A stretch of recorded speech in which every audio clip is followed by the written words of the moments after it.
बच्चों, आज हम प्रोपोजिशन पढ़ेंगे। प्रोपोजिशन को हिंदी में बोलते हैं संबंध सूचक अव्यय। तो चलिए इसकी परिभाषा देखते हैं। संबंध सूचक अव्यय वे शब्द हैं जो किसी संज्ञा अथवा सर्वनाम से पूर्व प्रयुक्त होकर उसका संबंध किसी अन्य संज्ञा या सर्वनाम से स्थापित करते हैं। यहाँ पर नोट दिया है। पहला है प्रीपोजिशन, किसी नाउन या प्रोनाउन से पूर्व आता है। दूसरा है यदि प्रीपोजिशन वर्ब के बाद आता है और उसके बाद नाउन या प्रोनाउन न आ रहा हो तो वह एडवर्ब होता है। जैसे यहाँ पर एक उदाहरण दिए हुए हैं, एडवर्ब और प्रीपोजिशन। तो यहाँ पर देखिए, गोपाल इज इन। प्रीपोजिशन में क्या आ जाएगा? Gopal is in the room. इसके बाद एडवर्ब क्या है? The teacher is out. तो प्रीपोजिशन में क्या आएगा? The teacher is out of the class. यहाँ पर देखिए क्या दिया हुआ है कि प्रीपोजिशन किसी नाउन या प्रोनाउन से पूर्व आता है।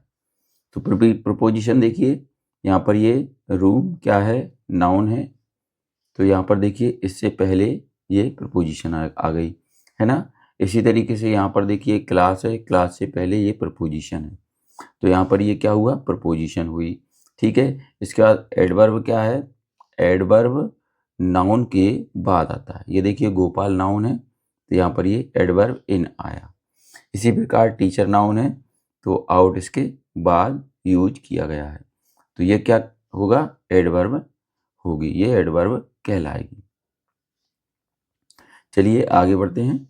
कुछ प्रमुख प्रोपोजिशंस निम्नलिखित प्रोपोजिशन को उनके अर्थ के साथ याद कर लेना चाहिए। कुछ प्रोपोजिशन ऐसी हैं जो क्या करना चाहिए?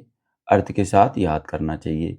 कौन कौन सी हैं वो? एट यानी पर, एवब यानी ऊपर, आफ्टर यानी बाद में, एलोंग यानी साथ साथ, बिलो यानी नीचे, बिटवीन यानी दो के मध्य, और एमंग यानी दो से अधिक के बीच में, बिहाइंड यानी पीछे, बिफोर यानी पहले, आफ्टर यानी बाद में, बाई यानी के द्वारा, डाउन यानी नीचे, फोर यानी लिए, फ्रॉम यानी से, इन यानी में, इनटू यानी में, गति,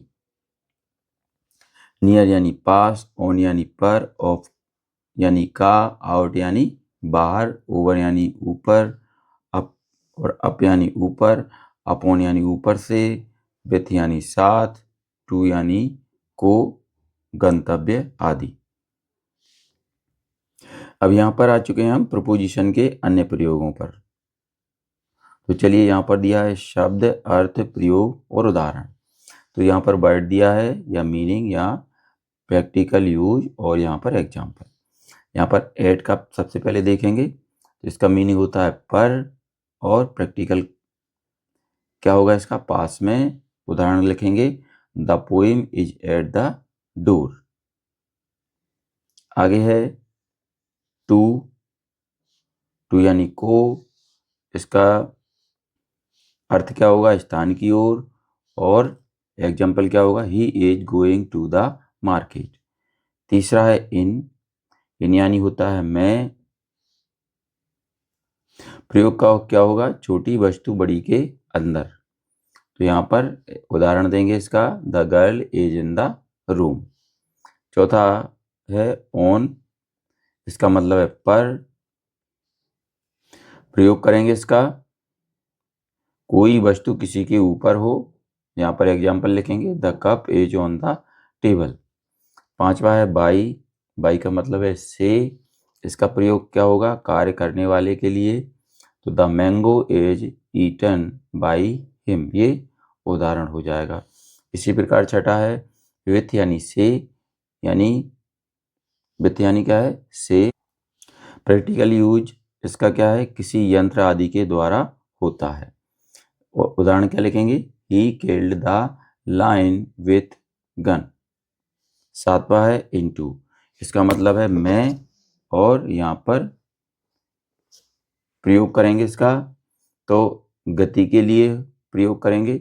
उदाहरण लिखेंगे, the boy jumped into the river. 8वां है अपॉन, इसका मतलब है पर। प्रयोग करेंगे एक वस्तु का दूसरी पर होना, तो put the poem upon the table. 9वां है अंडर यानी नीचे। इसका प्रयोग क्या है, कोई वस्तु किसी वस्तु के नीचे हो। तो यहाँ पर देखिए इसका एग्जाम्पल क्या लिखेंगे, shoes are under the coat. 10वां है फ्रॉम। फ्रॉम यानी होता है से। इसका प्रयोग क्या है, अलग होने के लिए। तो यहाँ पर एग्जाम्पल लिखेंगे आई केम फ्रॉम दिल्ली। तो बच्चों देखिए यहाँ पर ये हमारे आर्टिकल्स हो चुके हैं, सॉरी प्रपोजिशंस हो चुकी हैं यहाँ पर। तो चलिए बच्चों, अगर आपको हमारा ये वीडियो अच्छा लगता है तो इसको लाइक करें, अपने दोस्तों के साथ शेयर भी करें। इसी तरीके के और भी वीडियो पाने के लिए हमारे इस चैनल को सब्सक्राइब करना ना भूलें। धन्यवाद।